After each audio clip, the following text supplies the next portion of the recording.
सम्मानित बिहार दलित महापंचायत के आयोजक साथीगण, मंच पर बैठे बिहार सरकार के मंत्री भाई इसराइल मंसूरी साहब, यहाँ उपस्थित हमारे पुराने साथी इंजीनियर केदार पासवान जी, आदरणीय अंजू बौद्ध जी, भाई हेमंत कुमार जी, हमारे पुराने साथी और अनुसूचित जाति के जनजाति के संघर्ष के लगातार उसमें लगे रहे, प्रताड़ना भी सहे भाई हरकिशोर राम जी, हमारे डिक्की के अध्यक्ष बिहार के भाई दिनेश पासवान जी, हमारे साथी और सफाई कर्मियों के लिए लड़ाई लड़ने वाले भाई संजय वाल्मीकि जी, यहाँ उपस्थित भाई हमारे छोटे भाई रामेश्वर रजक जी, आदरणीय साधना देवी जी, भाई प्रेम पासवान जी, हमारे साथी भाई हुलेश मांझी जी और इसके आयोजक भाई चंदन कुमार पासवान जी, भाई मंटू पासवान जी, भाई राजकुमार पासवान जी और आए हुए तमाम हमारे इस सभागार में बाबा साहब भीमराव अम्बेडकर के वंशज साथियों, हरकिशोर राम जी ने बड़े विस्तार से 7 बिंदुओं को जो आपने एजेंडा रखा है, उस एजेंडा पर आपको चर्चा करने का उन्होंने काम किया है और ये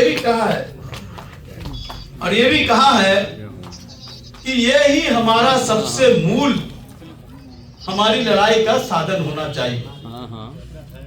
लेकिन ये लड़ाई तो हम अलग अलग लड़ रहे हैं और लड़ाई का कोई हमारा समाधान भी नहीं हो रहा।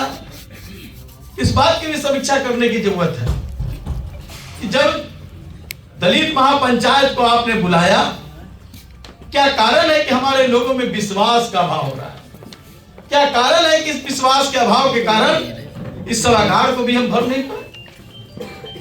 जो जनगणना आया है, जनगणना में तो 16 से 20% हमारी आबादी हो गई और 20% लोगों में यह भी आया है कि हम 49.5% लोग गरीबी रेखा से नीचे हैं।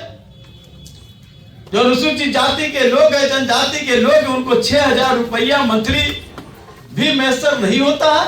ये हम नहीं कर रहे, ये रिपोर्ट आया है। लेकिन इतने प्रताड़ना के बाद भी बाबा साहब भीमराव अम्बेडकर ने हमें संविधान दिया, अधिकार दिया और अधिकार के लड़ने का रास्ता भी दिया, लेकिन इसके बावजूद भी हम एक क्यों नहीं हो रहे? हमें यह लगता है हमारी छोटी सी दिमाग में कि हम अपने को बटे हुए हैं। बाबा साहेब भीमराव अम्बेडकर ने तमाम लोगों को एक करने की बात कही थी। उनका सूत्र रहा, एक बनो, संगठित हो, संघर्ष करो, शिक्षित बनो। हम शायद उसको भूल गए। हम शिक्षा में थोड़ा बहुत आगे बढ़े हैं, लेकिन फिर भी आज जो शैक्षणिक रिपोर्ट आया है, उस रिपोर्ट में इंजीनियर में 7% भी हमारे लोग नहीं है, डॉक्टर हमारे यहाँ नहीं है उस प्रतिशत में सामान्य लोगों से। हमारे मन में गुस्सा नहीं आता है जब ईडब्ल्यूएस को जब 10% आरक्षण मिल जाता है, हमारे मन में गुस्सा नहीं आता है। और जब साथियों हमारे मन में जो गुस्सा नहीं आएगा तो संघर्ष की बुनियाद खड़ा नहीं हो सकता है और हमको गुस्सा रहना होगा। हम किसी व्यक्ति के खिलाफ नहीं, बल्कि व्यवस्था के खिलाफ। सरकारें आती है, जाती है, अमृत महोत्सव मनाने का काम कर रहे हैं। 75 वर्ष 76 वर्ष हो गए, लेकिन क्या 76 वर्ष के कई लोगों ने शासन करने का काम किया है? कोई राजनीतिक पार्टी नहीं कर सकती है कि हमने सत्ता से अलग रहे। हर एक राजनीतिक पार्टी, जो भी राजनीतिक पार्टी है, सबने सत्ता में भागीदारी दी है और सबके सब भागीदारी के बावजूद भी आज दलित की स्थिति इतनी खराब है कि हम इसकी कल्पना भी नहीं कर सकते।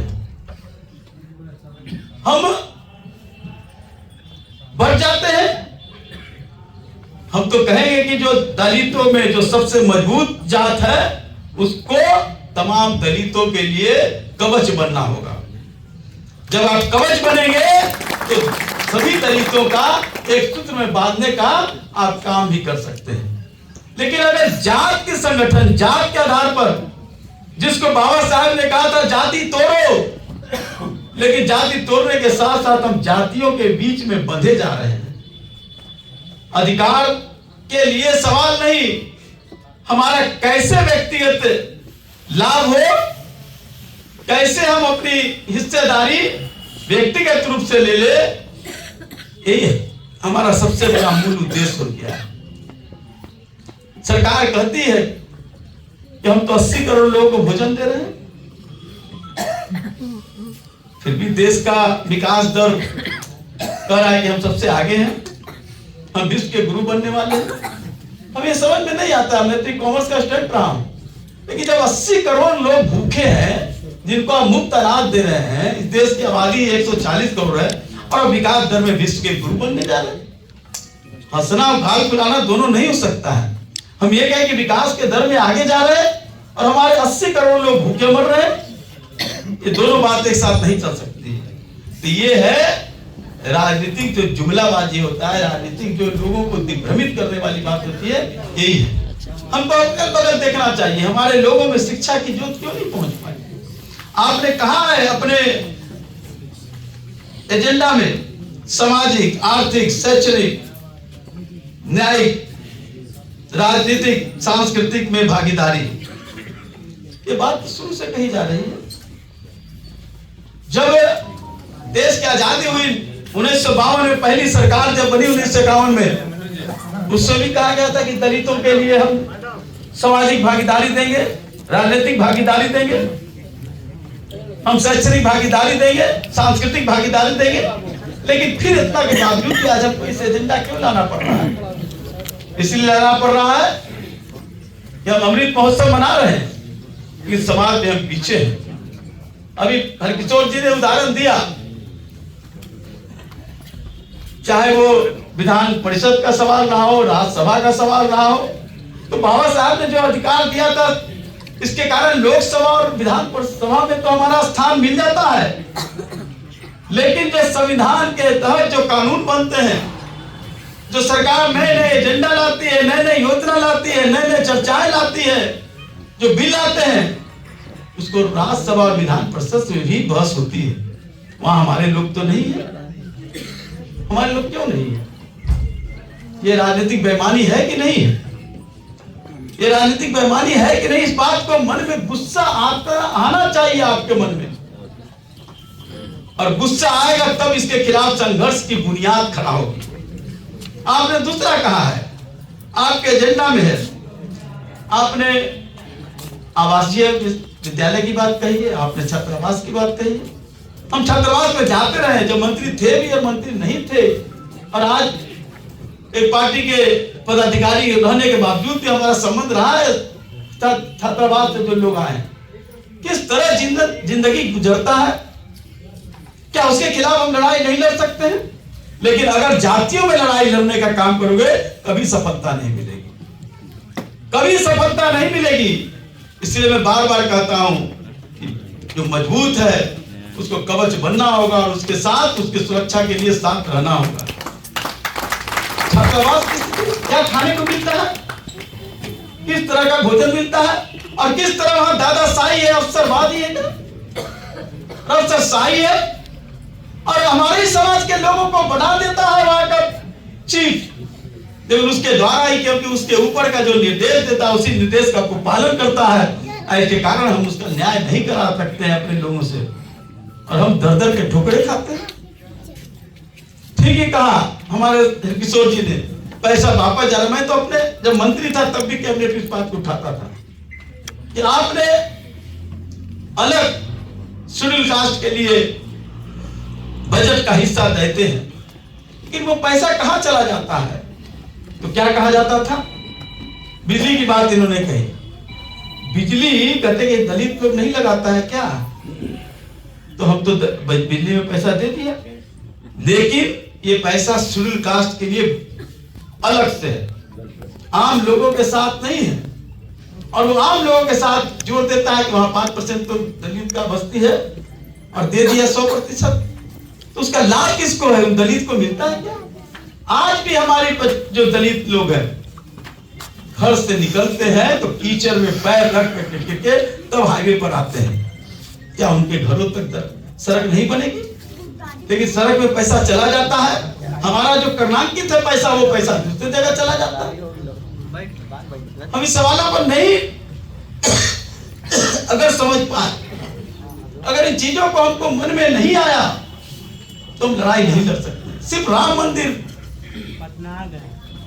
मंदिर मैं तो अपने लोगों के बीच कहता हूं, राम मंदिर से लड़ाई बहुत आगे चली गई। हम राम मंदिर के खिलाफ बात करते हैं, हम तो कहते रहे कि राम मंदिर जो बन रहा है उसके बाहर कटोरा लेकर के कौन लोग खड़े रहेंगे, उसकी समीक्षा करा लो, उसका आकलन करा लो। उसमें 70 से 80% से ज्यादा हमारा दलित समुदाय का होगा, दूसरे लोग नहीं होंगे। तो क्या हम सिर्फ राम मंदिर के चौखट पर बैठ करके याचना करने के लिए उस राम मंदिर का समर्थन करेंगे? लेकिन उससे बात आगे चली गई, इस साजिश को समझने का काम करना, किस तरह हमारे लोगों को दिग्भ्रमित करने का काम किया जा रहा है। हमारे कुल देवता जो हमारा आराध्य है उसके चबूतरा बनाने के लिए हर टोले में जो मनुवादी संगठन है 25,000 50 रुपया दे करके हमको दिग्भ्रमित करवाने, असली लड़ाई से अलग खींचना जा रहा है। हम कुल देवता के बनाने का काम करते हैं चबूतरा, क्योंकि हमको पैसा दे रहा है। तो असली जो लड़ाई है भूख का, भय का, भ्रष्टाचार का, हमारी हिस्सेदारी का, उस लड़ाई से हम अलग बढ़ते जाते हैं। हमारी लड़ाई होना चाहिए भूख का, हमारी लड़ाई होना चाहिए भय का, हमारी लड़ाई होना चाहिए हिस्सेदारी का, हमारी लड़ाई होना चाहिए हमारा सही रूप से हिस्सा मिले। और जो वर्षों से जो हमें मिलना चाहिए वो नहीं मिल रहा है, लेकिन हम तो कुल देवता के चबूतरा बनाने में लग जाते हैं। हम लग जाते हैं। हम एक राजनीतिक पार्टी को दोष नहीं दे रहे हैं, सारे राजनीतिक पार्टियों ने हमारा शोषण और दोहन करने का काम किया है। कि दलितों के नाम पर नाराबाजी करना, दलितों के नाम पर वोट लेना, लेकिन दलितों के लिए हम तो कहते हैं निर्णय लेने का कौन अधिकार होता है राजनीतिक पार्टियों में? निर्णय कौन लेता है? कौन एजेंडा तय करता है? अगर दलित को निर्णय की भूमिका नहीं होगी तो फिर ये 75 साल की आजादी का जश्न मनाने का क्या औचित्य? द्रौपदी मुर्मू जी है, मैं कोई इस बात को इस मन से नहीं कहना चाहता था, लेकिन एक बात आ गई।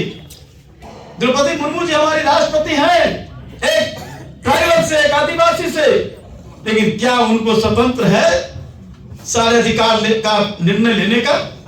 उनके पास जाएगा फाइल और उनको दस्तखत करके लौटा देना, इतना ही उनका काम है। भाषण दिलाना, उनके लिए लड़ाई लड़ना, उनके लिए हक दिलाना, तो निर्णय की भूमिका हमारे लोगों को नहीं है।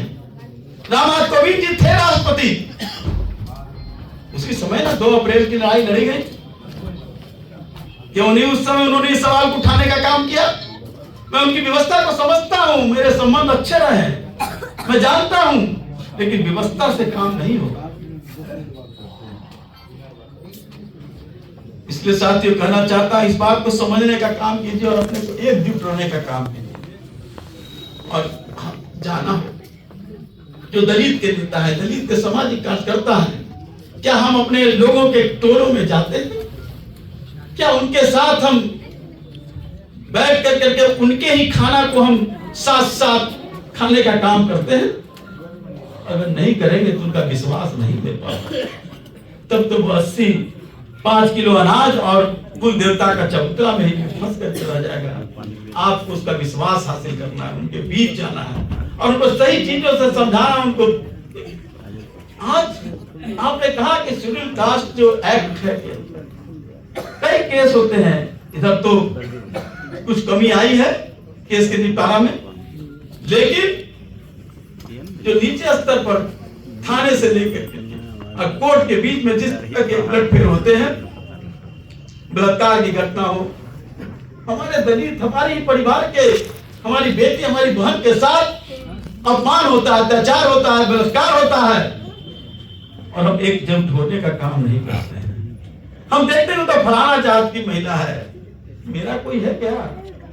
आपको मानना होगा कि पूरा दलित एक परिवार है, और यही परिवार के साथ अगर किसी तरह की घटना घटना घटती है तो एक एक लोग जो जाए वो दलित जाति में कोई जाति का हो, दलित वर्ग का किसी जात का हो, वो हमारी बेटी है, वो हमारा बहन है, वो हमारी माता है, ये भावना आपको करना होगा।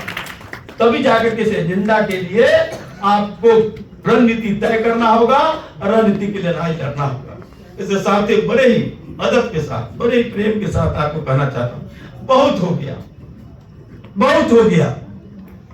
हम अपने सवालों के से ज्यादा हम सिर्फ यशोगान गाने का काम करते रहे, हम लोगों के नारेबाजी करने का काम करते रहे, लेकिन हमारे लोगों को अधिकार नहीं मिला।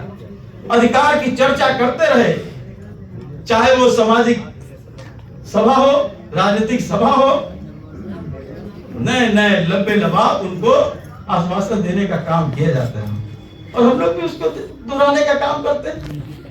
लेकिन काश अगर आप एक होते, हमारे लोग एक होते, तो जो हमारे जो साथी हैं, जो नेता के पास है, जो पार्टी में मुख्य स्थान पर है, उनको भी ताकत मिलने का काम है।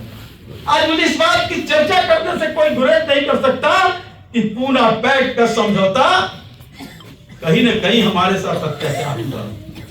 वो परिस्थिति थी, बाबा साहब भीमराव अम्बेडकर को महात्मा गांधी के साथ समझौता करना पड़ा, लेकिन अगर वो स्थिति होती तो आज देश की स्थिति दूसरी होती है। लेकिन हम उस पर कोई टीका टिप्पणी करके और उस पर सिर्फ आहे भर करके नहीं कर सकते हैं, क्योंकि कानून तो बन गया, लेकिन अपने लोगों को एक करना होगा, उन बस्तियों में जाना होगा, उनके घरों में जाना होगा, और कहीं भी अगर किस तरह की घटना घटती है, अत्याचार का, अपमान का, बलात्कार का, उसके खिलाफ एक होना होगा। हरकिशोर जी तो लड़ रहे थे रिजर्वेशन में, जो प्रमोशन का जो मामला था, हम लोगों ने भी जितनी सरकार में रहते हुए जितना हो सका, मैं व्यक्तिगत रूप से भी मैं उसकी कोई यशोगान गाना नहीं चाहता हूं, लेकिन इसके बावजूद नीति क्या रही और नियत क्या था, इसको समझना होगा। आज नए फरमान आए जिसको इन्होंने कह रहे थे सामान्य जाति को आरक्षण मिल गया, दलित को आरक्षण के प्रमोशन नहीं मिल पाएगा। न्यायपालिका में का बहाना लेकर के, न्यायपालिका एक रोड़ा है, लेकिन क्या ईडब्ल्यूएस के लिए नहीं है?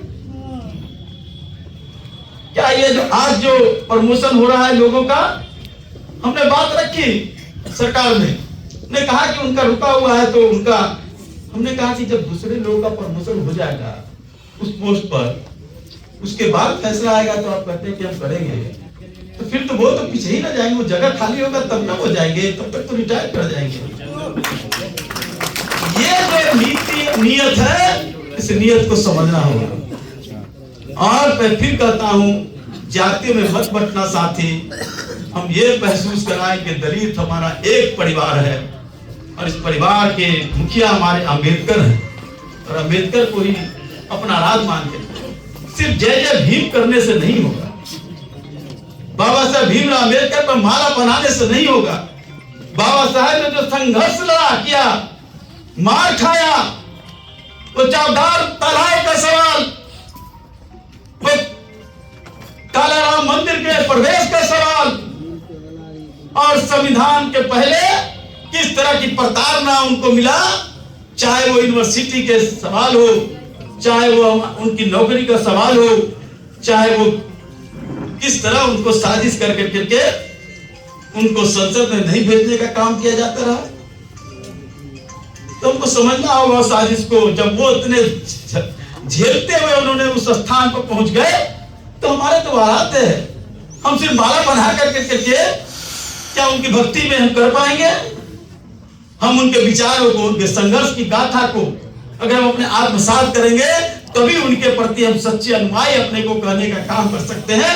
अन्यथा जाएंगे, माला चढ़ाएंगे, दिन भर चर्चा करेंगे, रात में फिर घर जाकर के सो जाएंगे, इससे नहीं होगा। इसलिए अमर किशोर जी कहना चाहते हैं, भाई चंदन जी कहना चाहते हैं, बनाइए रणनीति, कार्यक्रम बनाइए, सब टोले नहीं, सिलेक्ट कीजिए, हम भी चलेंगे आपके साथ, वहां रहने का काम कीजिए, उनके साथ गलबैया बनाइए, उनके साथ उन्हीं का खाना हम खाने का काम करेंगे।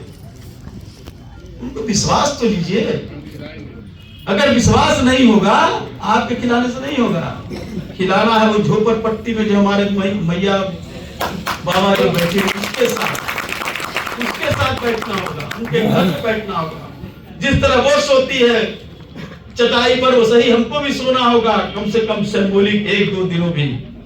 उनको विश्वास में लेना होगा, नहीं तो ये सभागार बहुत छोटा है, फिर भी भर नहीं पाए। विश्वास करना। इसलिए साथियों, कोई कटु बात कहा होगा, हम क्षमा मांगना चाहते हैं। साथ ये कहना चाहते हैं, संघर्ष करना है तो मन से संघर्ष करो और तैयार होकर के संघर्ष करो, अन्यथा सिर्फ औपचारिकता निभा करके बाबा साहब को आप सम्मानित नहीं कर रहे हैं, बल्कि बाबा साहब को अपमानित करने का काम करेंगे। इन्हीं संशब्दों के साथ जय हिंद।